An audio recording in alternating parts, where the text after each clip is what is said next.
Yes, friend, ako'y nagbabalik, DJ B-Boy Bibo, para sa ating tuloy-tuloy na BB Time at tungkol sa usaping para sa ating mga minamahal na single parents.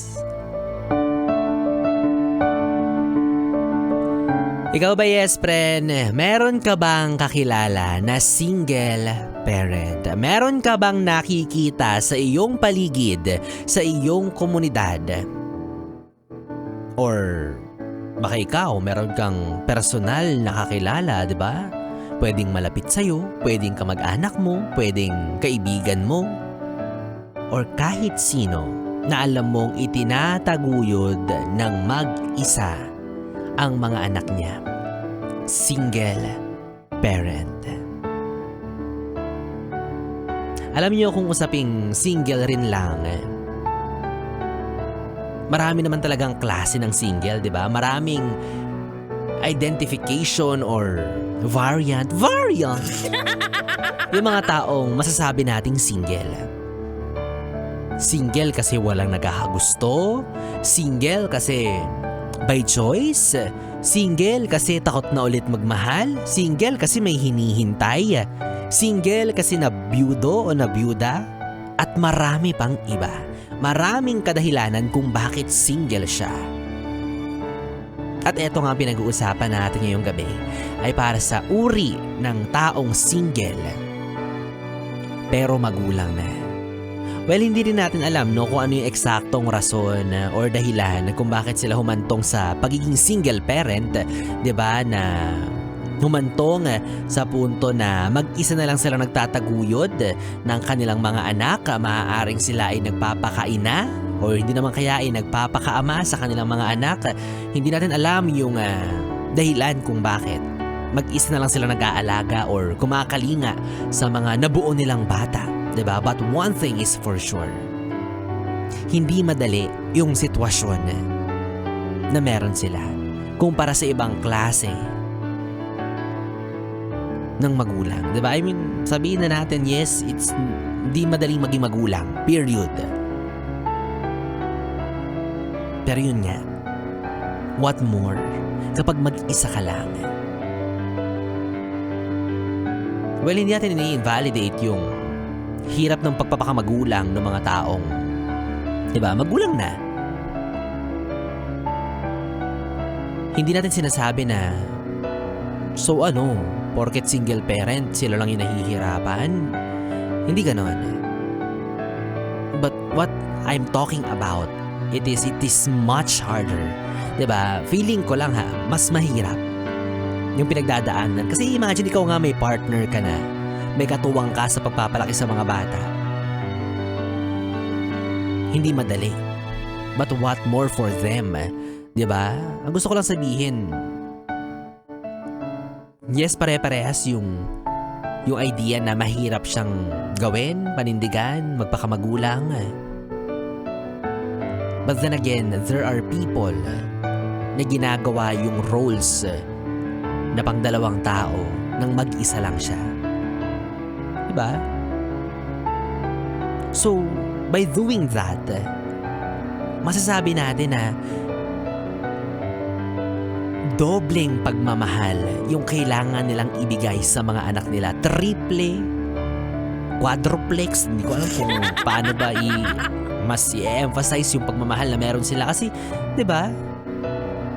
Times 100, ano ba? Hindi ko alam. Hanggat maaari, hanggat kaya, ibibigay at ibibigay nila yung pagmamahal na kaya nilang ibigay para lang hindi maramdaman ng mga anak nila na may kulang sa kanila.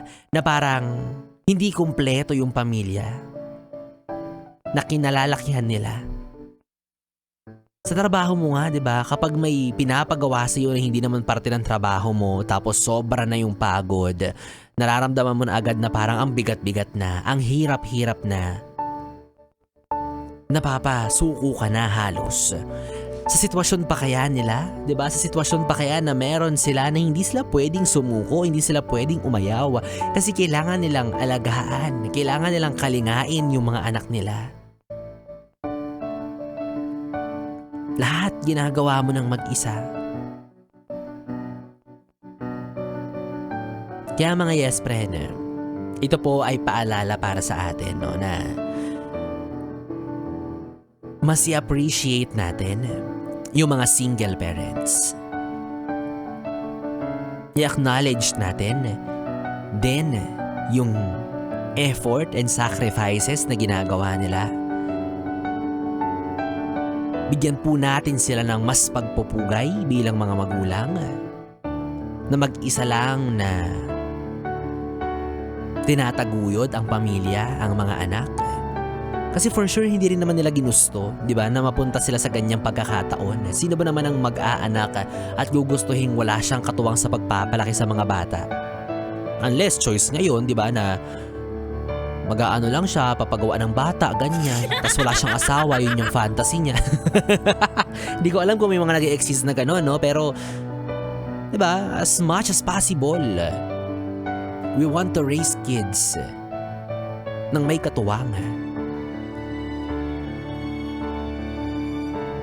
Kaya para dun sa mga hindi ginusto na malagay sila sa ganyang setup, for sure, hanggat maaari, alam ko naman, gets ko naman na ang gusto mo sana ay yung buo at maayos na pamilya, yung kumpleto, yung kung hanggat kaya man lang sana, kung pwede lang naman, why not?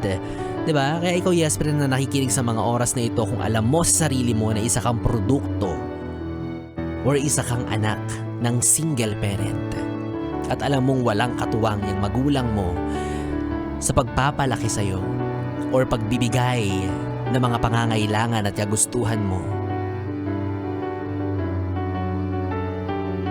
dapat maging proud ka sa kanya. You must be proud of that parent, diba?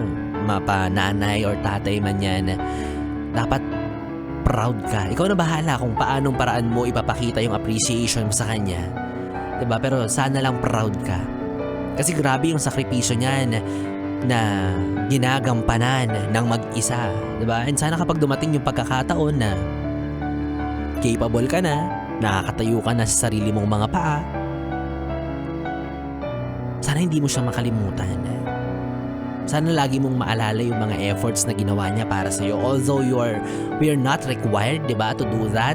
Sabi nga nila, hindi naman responsibilidad ng anak ang magulang, pero alang-alang sa pagmamahal. Alang-alang sa pagbabalik ng sakripisyo, diba? Kung saan mo naman gagawin yan pag mahal mo talaga yung tao eh. Kaya again, ang usapan na to ay para i-appreciate yung mga kakilala nating single parent. Sobrang hirap. Sobrang hirap, promise. Wow, hirap na hirap. Para namang experience na ni B-Boy Bibo. Para namang danas na niya. Baka naman sabihin nyo, hala, single dad ba yan si B-Boy Bibo? Oh, hindi Oo, so nakikita ko lang naman to sa mga, diba, mga kakilala natin, na-observe lang naman natin yung sitwasyon na meron sila. Ayun, so going back. Charot lang, biglang nag-change topic. Hindi, ikaw, bilang isang single parent, ang mahihiling ko lang para sa'yo ay sana proud ka sa sarili mo. Sana hindi ka mapagod. Sana wala sa bokabularyo mo ang salitang pagsuko. Sana magampanan mo 100% yung roles na kailangan mong gampanan nang hindi ka masyadong nahihirapan. Diba? Kasi mahirap at mahirap, oo. Pero huwag mo sanang makalimutan na ma-appreciate din yung sarili mo, kagaya ng kung paano ka na-appreciate ng ibang tao sa paligid mo, especially ng mga anak mo. Kasi yan pa lang, napapag-aral mo sila, napapakain mo sila, achievements na yan nagagawa mo. Yun pa lang na mabigyan mo sila ng maayos at ligtas na tahanan, na mag-isa ka lang na nagpo-provide para sa kanila, achievement na yun. Yun pa lang na mabigyan mo sila ng araw-araw na baon, achievement na yun. Yun pa lang na araw-araw mo silang naipapadala sa eskwelahan para matuto, achievement na yun. Napapakain mo sila 3 times a day. May kasama pang merienda at midnight snacks. Achievement na yun. Kaya sana wag mong tignan yung sarili mo na, wala, single parent lang ako. Wala, ito lang ako. Hanggang dito lang ako. No, marami kang achievements na nagagawa day by day as a single parent. Kaya kung gaano ka-proud yung mga anak mo sa'yo, sana ganun ka rin ka-proud sa sarili mo. Tandaan mo, hindi ka nag-iisa. Yung mga anak mo na yan, o yung mga anak mo na yan, kakampi mo yan. Sasamahan ka lagi niyan. Dumating man yung mga panahon or yung mga oras na kinakailangan ninyo maghiwalay kasi bubuo na sila ng sarili nilang buhay, hindi pa rin ibig sabihin na naiiwan ka na nila. Nandyan pa rin sila sa'yo at babalik pa rin sila sa poder mo, sa piling mo. Lagi nilang daladala yung mga aral at pagmamahal na binigay mo. So bottom line, be proud of yourself. Sana panatilihin kang laging matatag at malakas. Pahabain ang iyong buhay dahil alam ng nasa itaas na may nangangailangan ng iyong paggabay at pag-agapay. Kaya laban lang. Diba? Sabi nga nila ang mga single parent ay parang balot. Masarap kahit may sisiw.